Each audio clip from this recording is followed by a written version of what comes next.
क्या आपने कभी सोचा कि हमेशा ऐसा क्यों होता है? हमेशा ऐसा क्यों होता है कि एक ईसाई नन जब अपना सारा जिस्म ढांकती है तो उसे बड़ी इज्जत दी जाती है कि उसने अपने आप को ईश्वर के हवाले कर दिया, पर जब कोई मुसलमान औरत ऐसा करती है तो लोग कहते हैं कि वो जुल्म का शिकार है।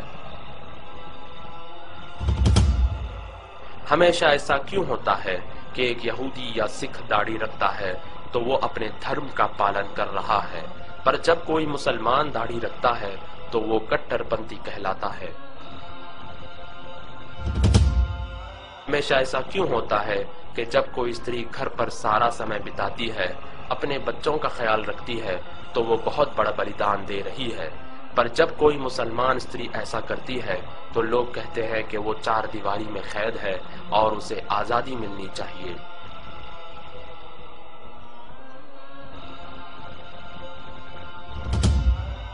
हमेशा ऐसा क्यों होता है कि जब कोई शिक्षक अपने सब्जेक्ट में आगे रहता है तो वो कामयाब शिक्षक कहलाता है, पर जब कोई मुसलमान लड़का इस्लामी शिक्षा में आगे रहता है तो उसका भविष्य बेकार समझा जाता है।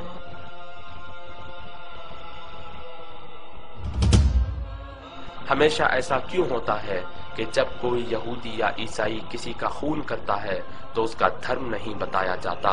पर जब कोई मुसलमान किसी जुर्म में पकड़ा जाता है तो इस्लाम को बदनाम किया जाता है।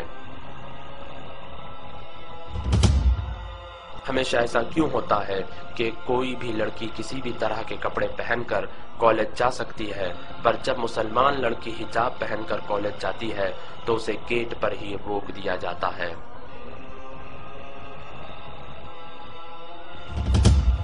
हमेशा ऐसा क्यों होता है कि जब कोई व्यक्ति अपनी जान पर खेलकर लोगों की जान बचाता है तो उसे बहादुर और वीर कहा जाता है, पर जब कोई फलस्तीनी नागरिक अपनी जान पर खेलकर अपने बच्चे को गोली लगने से बचाता है और अपने भाई का हाथ दुश्मनों के हाथों तोड़े जाने से बचाता है और अपनी माँ और बहन की इज्जत बचाने के लिए दुश्मनों से लड़ता है और अपने घर को आग लगाए जाने से बचाता है और अपनी मस्जिद की रक्षा करता है, तो उसे आतंकवादी कहा जाता है।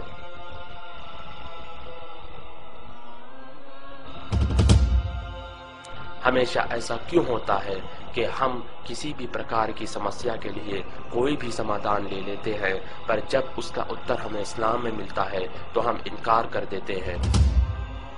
हमेशा ऐसा क्यों होता है कि जब कोई ड्राइवर बेहुदा अंदाज से कार चलाता है तो कोई कार को दोषी नहीं ठहराता, मगर जब कोई मुसलमान गलती करता है तो इस्लाम को दोषी ठहराया जाता है।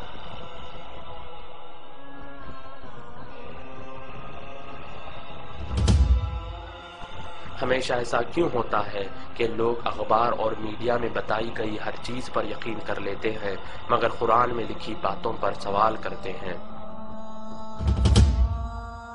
पर इन सारी चीजों के बावजूद आज पूरी दुनिया में सबसे तेजी से फैलने वाला धर्म इस्लाम है।